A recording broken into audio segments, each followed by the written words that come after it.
wabarakatuh. Selamat pagi anak-anak, selamat berjumpa kembali di dalam mata pelajaran fikih. Sebelum kita mulai pelajaran, marilah kita berdoa terlebih dahulu dengan membacakan basmalah bersama-sama. Bismillahirrahmanirrahim. Bagaimana kabarnya kalian anak-anak? Apakah sehat?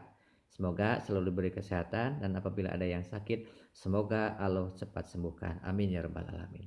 Anak-anak, untuk pembelajaran kali ini yaitu kita akan belajar tentang makanan yang halal.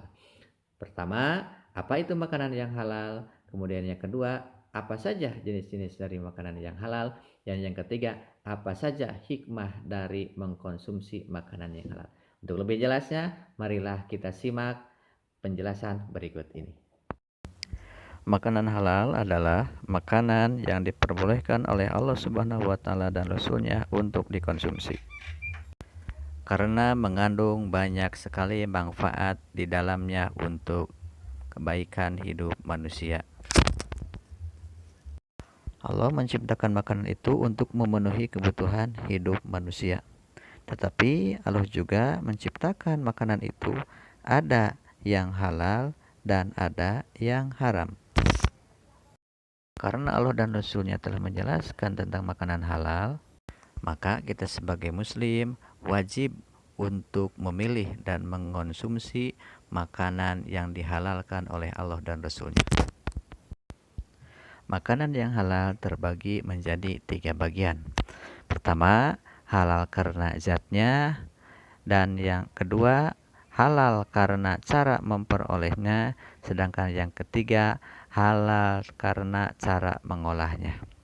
Pertama, halal karena zatnya.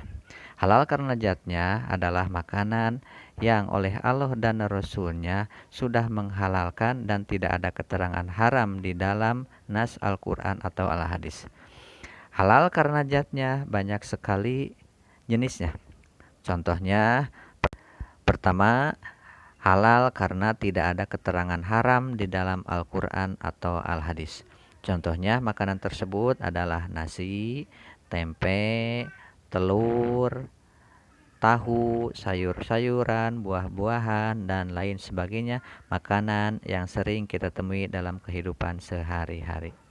Yang kedua, makanan yang halal karena zatnya adalah makanan yang tidak membahayakan tubuh. Contohnya, makanan yang membahayakan tubuh adalah racun serangga, racun tikus, dan racun-racun yang lainnya yang dapat membahayakan tubuh bahkan menghilangkan nyawa seseorang. Makanan tersebut diharamkan Allah apabila membahayakan tubuh. Tetapi makanan yang tidak membahayakan tubuh tidak diharamkan oleh Allah Subhanahu wa Ta'ala.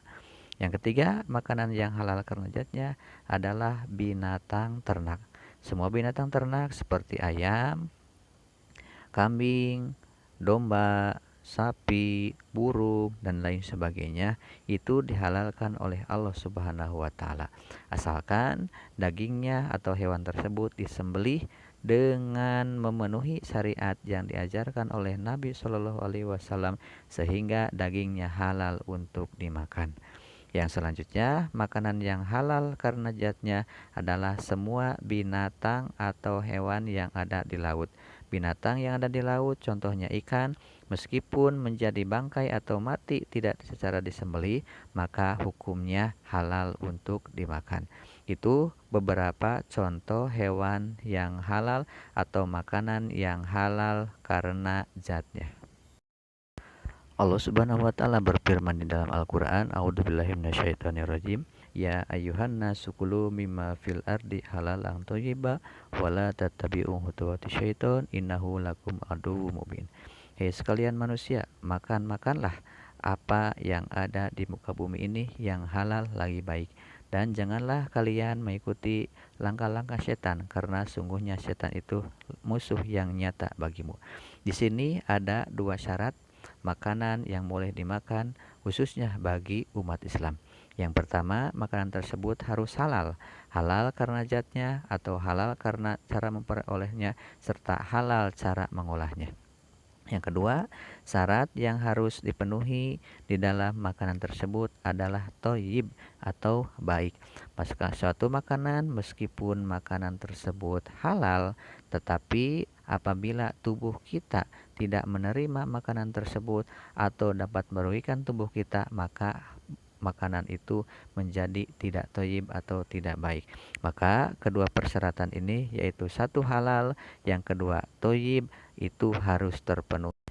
Yang kedua, jenis makanan yang halal itu adalah makanan yang halal karena cara memperolehnya.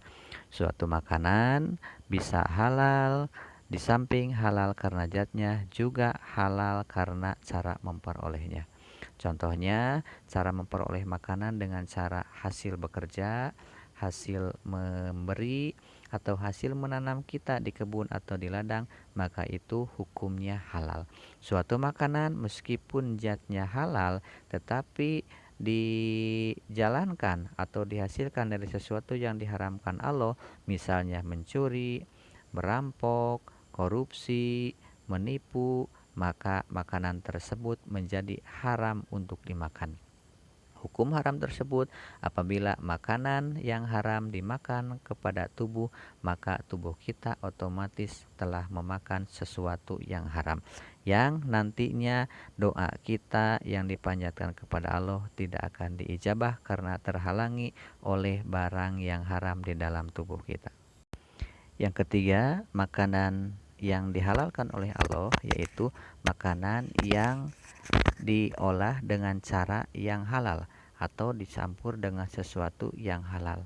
Apabila suatu makanan halal tetapi cara pengolahannya dicampur dengan sesuatu yang haram, maka makanan tersebut akan menjadi haram.